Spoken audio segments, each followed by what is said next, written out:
사랑하는 주양교회 성도 여러분, 안녕하세요. 오준영 전도사입니다. 7월 4일 주만나는 하나님의 인도하심을 따라 라는 제목으로 민수기 10장 11절서부터 36절의 말씀입니다. 오늘 이스라엘 백성들은 행군을 시작하는 것을 볼 수 있습니다. 본문 앞절인 민수기 1장부터 10장 10절까지는 떠날 준비를 하는 과정에 대한 기록이었는데, 이스라엘은 하나님께서 가르쳐 주신 대로 하나씩 준비를 해나갔습니다. 시내산에 올라가 십계명을 비롯한 하나님의 율법을 받았고, 성막과 기구들을 만들었으며 제사장들을 세웠고, 인구 조사를 했으며 진을 편성하고 어떻게 행진할 것인가 그 순서를 정하기도 했으며, 레위인들에게 임무를 부여했고 두 번째 유월절까지 지켰습니다. 이스라엘은 모든 준비를 빈틈없이 마치고 출발하기 시작하는데, 앞으로의 날들을 전혀 예측할 수 없는 이스라엘 백성들은 과연 무엇을 의지하며 길을 떠났을지 한번 알아보도록 하겠습니다. 첫 번째로 이스라엘 백성들은 증거의 성막에 떠오른 구름을 쫓아 길을 떠났다는 것입니다. 본문 11절에 출발한 날은 둘째 해 둘째 달 20날이라고 가리고 있는데, 이는 애굽에서 나온 지 둘째 해 둘째 달 20날이라는 이야기입니다. 이스라엘 백성들은 시내 광야에서 1년 정도 머물며 많은 것을 준비했습니다.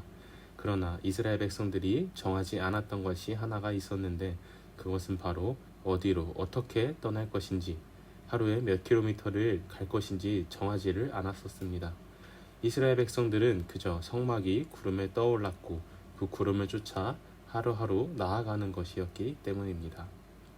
오늘 이스라엘 백성들이 해야 할 것은 오직 증거의 성막에서 떠오르는 구름, 곧 함께 하시는 하나님을 신뢰하고 하나님의 임재를 따라가는 것입니다. 하나님이 모든 것을 인도하시고 예비하실 때 우리들에게 필요한 것은 하나님이 인도하심을 따라가는 믿음과 순종입니다. 두 번째로 이스라엘 백성들은 앞서가는 언약궤를 쫓아갔다는 것입니다. 이스라엘의 행군을 살펴보면 항상 성막이 진영 중앙에 자리했음을 볼 수 있습니다. 그리고 언약궤는 항상 성막 안 지성소에 있었습니다. 그렇게 되면 이스라엘의 진영 가운데 성소가 있고 그 성소 안에 언약궤가 있다면, 언약궤는 전체 정중앙에 위치하는 것입니다. 그런데 이번 행군에는 언약궤가 맨 앞으로 나오게 됩니다.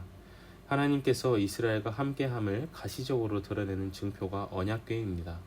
그런데 만약 하나님의 임재를 상징하는 언약궤를 적들에게 빼앗기게 된다면 이스라엘의 백성의 전체 사기가 떨어지는 것은 물론이고 전쟁은 그대로 끝이 나게 될 것입니다.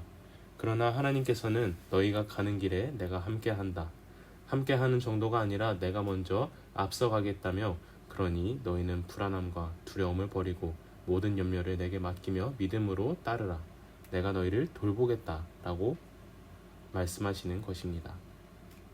오늘 본문 33절 후반부에 보면 그들이 쉴 곳을 찾았다 라고 되어 있는데, 하나님의 언약궤가 앞서간 지 3일이 되자 이스라엘 백성들은 쉴 곳을 찾게 되는 것을 볼 수가 있습니다.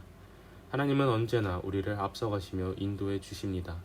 이스라엘의 백성들은 그저 다른 것이 아니라 오직 믿음으로 앞서가시는 하나님을 쫓아가면 되는 것입니다.